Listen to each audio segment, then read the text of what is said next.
माझे नाव तानाजी बंटू पाटील, राहणार वडकशाळी, तालुका करवीर. मी 1 एकर मक्याचा प्लॉट केलेला आहे.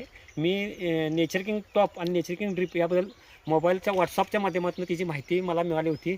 त्यामुळे मी त्यांच्या कंपनीकडून त्याची माहिती घेऊन ते औषध वापरण्याचा निर्णय घेतला. त्या औषध वापरल्यामुळे माझ्या प्लॉटची मक्याची उंची झपाट्याने वाढून धाटांची जाडी पण झाली. परत तुम्ही हे पान बघू शकता, पानाची रुंदी 5 बोटं बसायची रुंदी आहे. आणि हा प्लॉट तुम्ही बघू शकता, प्लॉट हिरवागार व भरगच्च झालेला आहे. त्यानंतर कोणत्याही प्रकारची ह्या प्लॉटवर कीड नाही. आणि हे औषध सर्वांनी वापरावे व ह्या औषधाचा रिझल्ट 1 नंबर असल्यामुळे हे औषध सर्वांनी वापरून त्याचा अनुभव घ्यावा. आणि उन्हाचा कडाका असूनसुद्धा ह्या मक्याच्या प्लॉटवर कोणत्याही प्रकारचे म्हणजे त्या उन्हाचा काय तीव्रतेची काही जाणीव झालेली नाही. मग प्लॉट एकदम हिरवागार व भरगच्च आहे. त्यामुळे सर्व शेतकऱ्यांनी हे औषध वापरून ह्या औषधाचा एकदा ट्रायल घेऊन आपल्या पिकावर एकदा ट्रायल घ्यावी व त्याचा फायदा घ्यावा त्या औषधाचा.